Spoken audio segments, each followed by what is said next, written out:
A massive thank you to my patrons who support me through Patreon and who have brought this episode of Shadiversity to you. If you would like to support Shadiversity and help me make these videos to the best level that I can, even a $1 donation per video is a tremendous help. There is a link to my Patreon page in the description below, and thank you for watching.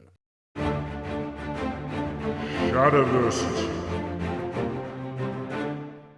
Greetings, I'm SHAD.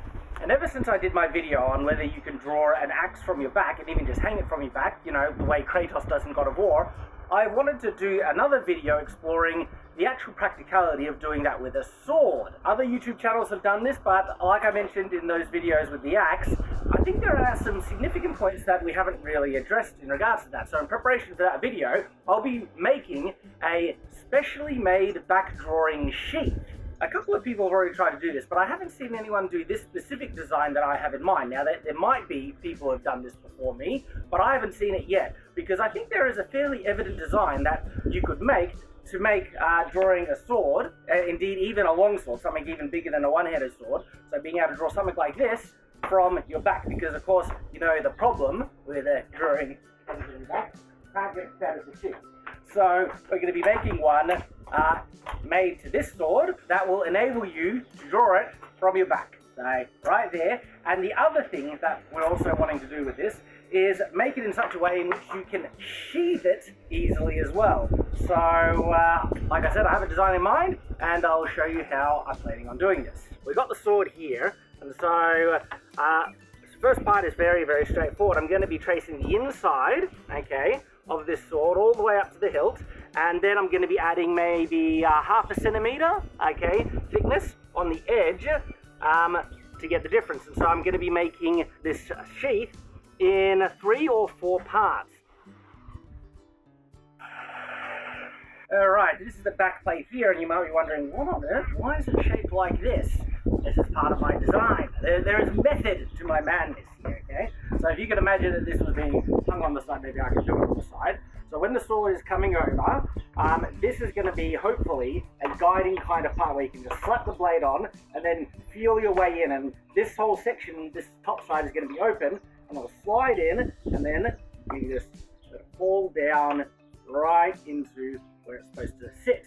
So hopefully it'll work as intended.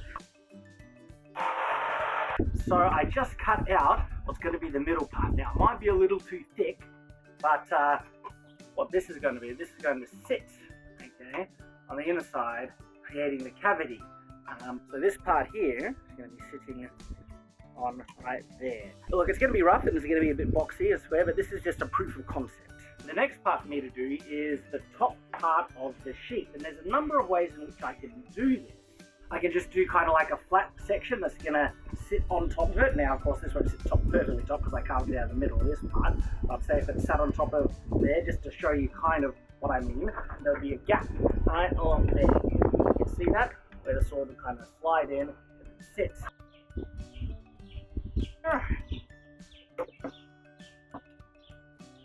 Okay, so the glue has dried enough, quite fast, as a matter of fact. Now, it's not fully dry, of course, but it's looking good. You'll notice that the glue dripped a bit on the inside, so I'll clean that up. And I'm also thinking of putting down a layer of material on the inside to help cushion the sword when it's in the sheath. And so I actually have a bit of wool lining here. My wife is a bit of a seamstress and has material lying around, so I cut off a strip, and this should actually work really well for an inside lining to the sheath. Or is it a scabbard? I think this is a scabbard because it's made out of wood. Sheath is leather, scabbard is wood. So to show you what I'm doing, this is the sheath as it exists at the moment. The bottom side and the edging that's glued to it. We apply this in here. Actually, it's a bit longer on this end. So I'm going to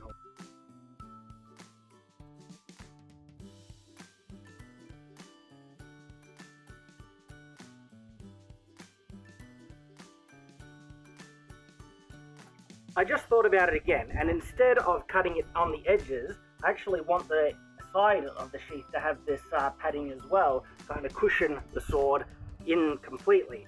And so what that means, instead of cutting it right down here, I want to cut it up at the top.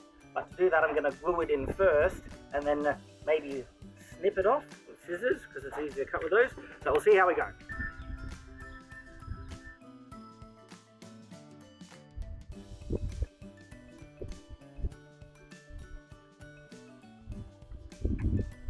Alright, so at the moment, the top will sit on like so, but I'm a bit worried that this line here isn't wide enough for the sword to easily get in. So what I'm going to do, I'm going to sand back this top corner here to make it angled, which will hopefully increase the opening a little bit extra to give us an easy, insert when we're trying to put the sword away.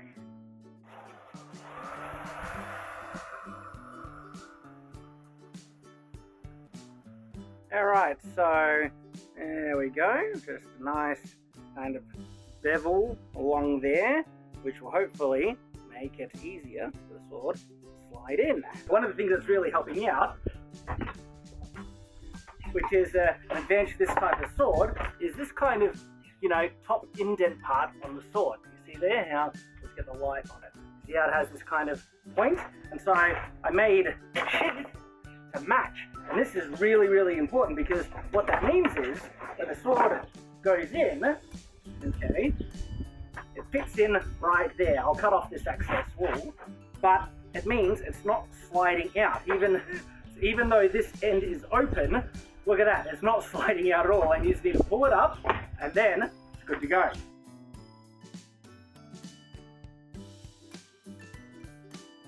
Okay, so now we have the wool lining on the top all glued in, and we're ready to glue it to the actual sheath. And so I have a bit of wood here to stop this end from falling too far in, so it's gonna kind of sit there as a spacer.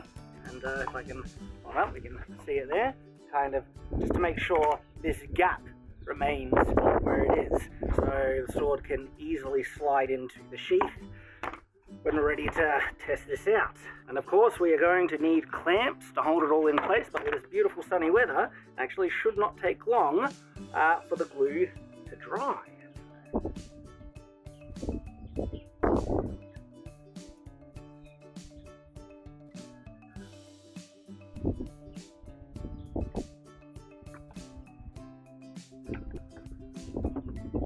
A fairly important part about making a scabbard is how to fix it to a belt, and that's what we will be doing right now. So what you're seeing here is the back of the scabbard, and I've just cut these 3 pieces, and so it's just a square with 2 sides.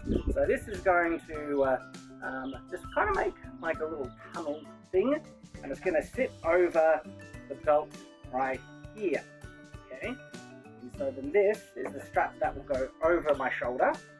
And if you're wondering why this thing here, to get a belt that goes over the shoulder, it's called a baldric, and they're actually much longer, and it's hard to find a belt that long, so I just make it out of 2. So this is what we'll be doing.